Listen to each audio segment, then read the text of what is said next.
Hey, good morning. Yes, it is. It is Friday, November 8th. You guys made it to the end of the week. A couple more hours and you'll have the weekend to do what you want. So, what are we going to talk about today? A couple guys asked me again about should they get their certifications to have a warranty shop? Excuse me, just chest. Or is it better to just go ahead and starting a repair business, managing a repair business on the side? So we'll talk about all angles here in a minute. So I'll be right back.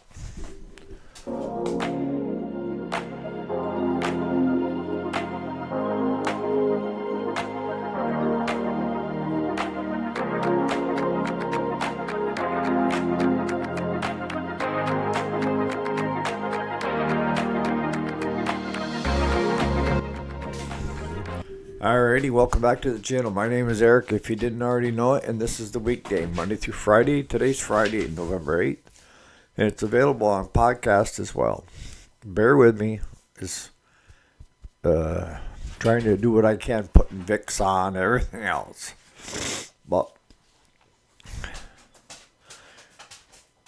if you've been around the videos at all of mine, you'll pick up very quickly that you're never too old to learn something new. Okay? And I'm the type of person that I just turned 62 here a few days ago. And there's so much stuff out there that I still want to learn. I never stop learning. That's the key, is the willingness to want to learn. So what it comes down to, should I get certifications and become a warranty shop first before opening the shop, or should I start a shop? All I can tell you is how I did it and see if that works for you. And that is, we went ahead and started the repair shop first. We didn't need the certifications because we weren't looking to buy directly from the manufacturer through the distributors, right? You know, we were getting it at a local small engine repair shop that had a retail section. Go down there, a lot of times they'd have to put it on order for a week. And what I started seeing was, so that they wouldn't have to pay additional freight throughout the week, they would get a clipboard and they would start by writing the part number down, who it was for. And when they got enough on that clipboard, they put the order in. And if there weren't a lot of people looking for stuff that week, it may not go until the following week. And you got customers waiting, right? That repair shop didn't care because they weren't doing the repairs, we were. So as we got further into the business, I said, this is asinine. There's got to be a way around it. And the way around it is to make sure that you're a legit business, sales tax number, DBA, all the goody stuff that you need to find out about. When that comes from doing a business plan. Sit down and do one. Once you've got that, then you can start talking to the aftermarket companies and the OEMs. Now, you're not going to be top tier in getting their parts for the best price, right? It's one of those things. The more you buy, the better the price. And that's how the distributors worked. The aftermarket companies, not so much. They just, it is what it is. We wish we could help you out, but... Well, I take that back because I did work with the aftermarket companies and we were doing warehouse level, top of the top. So we were getting the best pricing. So they did give us a break. But what I did was I got set up with these guys and I started ordering parts. And if need be, I would tell the customer, this is what the part cost, this is what the shipping was. I'd have it stapled right to their bill, show them. And that was the cost, doing business. But it wasn't only after time progressed so far that I saw the potential for the online side and where I could do volume. But I knew it was still down the road a ways, but I knew that there was a lot of stuff that I had to have in place to have it ready to go. Having all your ducks in a row and stuff. So once we started, looking decent after the first year, because I'll tell you guys, the first year, second year are going to be tough because nobody knows you. You're going to have to be using like Facebook. We used Craigslist. We used anything that we could to draw customers in. And it took a while. And it's one thing to draw customers in, but it's another thing to draw customers in that keep coming back. And that's going to be based on you and how you deal with the customer and how fair you are with the customer. And are they willing to tell their friends? That's the end. I told Claude over the years more than once, twice, a gazillion times. He'd say, you gave that person too much of a break. I said, no, I didn't. And he's like, well, how so? I said, well, because that person is going to be the best advertising we ever had. They're going to go and tell all their friends. How much would it cost me to bring in 6 or 8 new customers? Because there is a cost. If you really want to figure it out, your cost could be in labor of, posting here, there, everywhere else, putting up pamphlets, making sheets of paper and putting them in Tractor Supply with little pull tabs with your phone number. I mean, there is a cost to getting into business. There always is.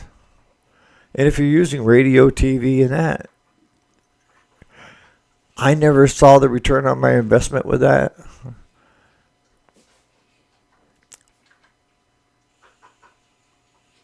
But everything has a cost, whether it's your time or it's your moolah. And we started getting into where people were bringing us the newer stuff. And like they were looking for warranty work. And I'm like, well, we're not a warranty shop. And I tell them, you got the other 2 shops that are down in town that are warranty shops. And my customers didn't want to go to them. They wanted to bring it to me. So, what happened? I got the books. I enrolled in the courses. I passed the courses. I recertified for Briggs, Kohler, the big ones out there. Because in the end, MTD, Cub Cadet, in the end, even though you're not going to use that side of the business of warranty, you need it there to keep your customers coming. So you make the call. Is it worth it to get certified, take the classes online? Most of them are online now, I think. But before, you had to go to the biggest city around, like Albany, New York, for us. But if you can get the certifications from your manufacturers, that Kohler, Briggs, Cub Cadet, MTD, which they're all one. John Deere has their own training programs, so if you want to be a John Deere tech, you need to go hire out with a John Deere dealer. And then you can get certified in John Deere, but I don't think that carries with you. I think that stays with the shop. And that was the other thing that I looked at. Claude, he really wasn't interested in taking classes. he said that bad enough he had to go to high school when he was younger. He had no interest at all.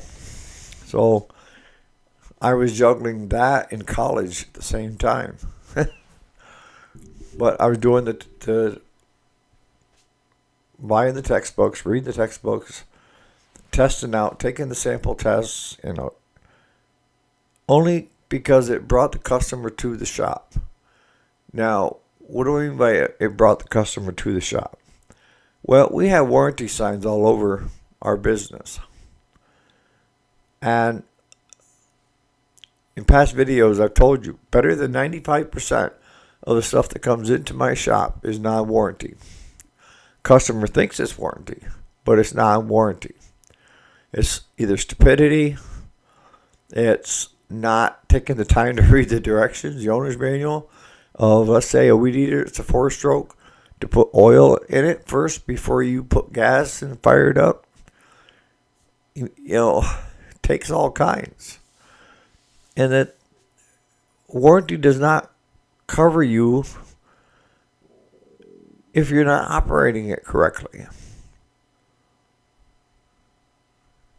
So they would come to us with the warranty work, but in essence that it wasn't warranty. And we got the work because after talking with our customer, after this one, that one, the other one, they understood where I was coming from and where the manufacturer was coming from. I always told my customers, don't make me lie. Don't make me out to be a liar, because it ain't going to happen. I'm going to do the best I can by you, and I'm going to fight for you as long as you're in the right. But if you're not in the right and the manufacturer is, then that's just the way the cookie crumbles.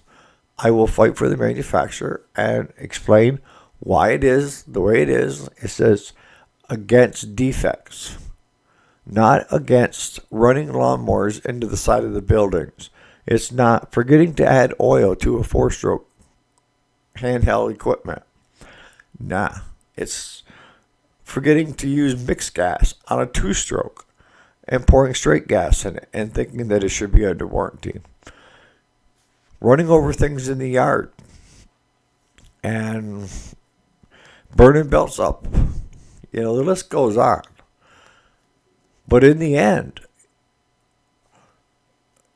you may have the warranty certifications, but you're not going to use it a lot if you're honest. Some of the manufacturers with me would say, because the customer would call them, they say let it go through. But at that point, it was the manufacturer's call, not mine. I mean, it didn't cause me to lose standing on higher ground of being, the one that was being honest with everybody. If the manufacturer said go ahead and fix it for warranty, and when it was done, I told the customer, manufacturer said they'd cover it. So, but the thing that bothered me the most is then something else happens, they would expect the same exception, and it's just not right? That brings us to what are the biggest issues that we see in the shop? I would say probably the first on the list is fuel. Old fuel, contaminated fuel. I've seen where you go down and you get a fresh 5 gallons of gas and there's water in it. I've seen where you go down with your little gas can to get some non-ethanol, and the car that just left ahead of you put in 87, and half your jug is going to be 87 before we get 90, right? So if you just put in a gallon or so into your vehicle and then put the rest into your container. Old fuel. Fuel does not have a shelf life. Not very long. 2-stroke will last a little bit longer because it's got an oil mixture, but straight gas isn't what it used to be. The octane, the everything is just, it goes south in a hurry. And that PRI-G that I talk about, has been helpful on short term. I haven't seeing where it works long term. But I know a lot of your everyday stuff, we mix it up in a 5 gallon container because we go through so much fuel at the shop when we're dumping and refilling. But that's probably our biggest is fuel. And then it goes to maintenance. And what do I mean by maintenance? I mean, during the mowing season, you need to keep that deck blown off on top. And you need to keep that deck clean underneath, right? And most of the units now are coming through with you get the adapter with your mower, and you thread it onto your garden hose, you stick it on, fire it up, put the PTO in gear, and let the water help wash that deck out every time you mow. So it can't build up. And don't mow when it's wet out. Wait until the grass dries. But where we see that's the second issue is a lot of belts on top, pulleys on top of the deck. You know, the belts come loose and then they get destroyed because grass, dry grass, leaves, everything else gets built up underneath it and starts pushing it upwards, right? So simply just taking something and blowing it off with an air hose, or just manually taking your hand and cleaning that out so that there's nothing around the belts, pulleys.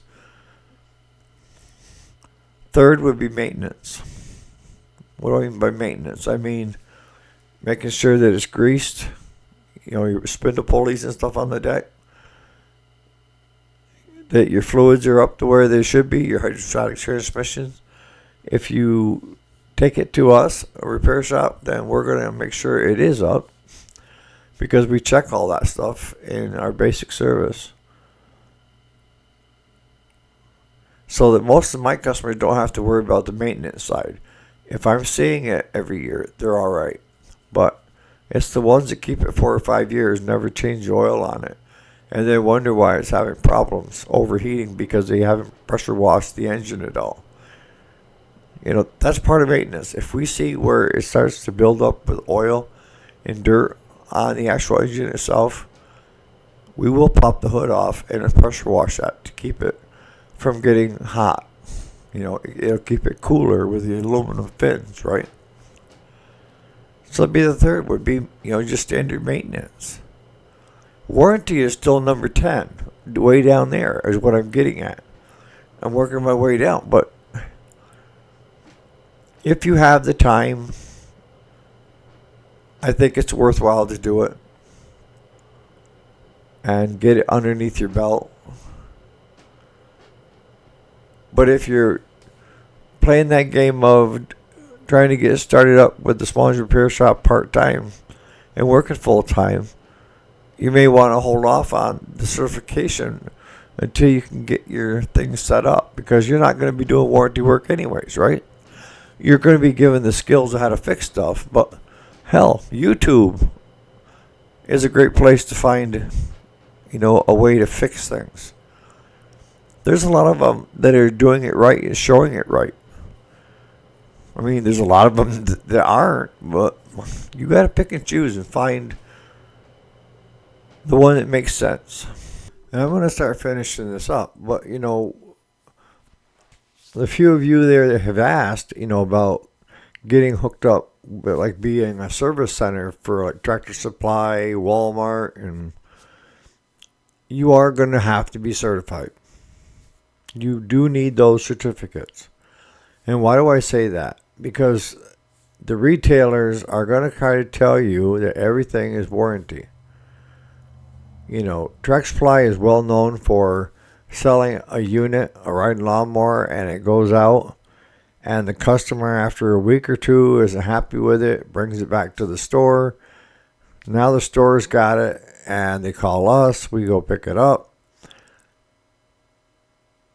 And the thing is with the store selling it and taking it back, see, the warranty, the way it works is when you're a retailer and you sell a unit, there's a sliding card that says with capital letters all over it, Do not take this back to where you bought it from.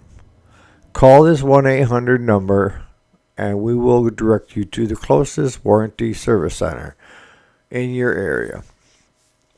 But Track Supply keeps taking it back. Walmart has done the same thing. It depends on how customer service felt that day when you brought it back. But then the retailers are thinking, well, that should be under warranty because it broke on the customer. And they had to take care of their customer by putting them into a newer one, a brand new one again. So now they've got two sold. When it's not. A lot of times is the customer did the damage or caused something to happen. It wasn't a defect. But before they'll let you touch anything of theirs, with Track Supply, we end up getting, certified in a lot of stuff. Campbell Housefield, Porter Cable, just everything that they were selling, we were trying to get the warranty repair side through the repair companies just to maintain it.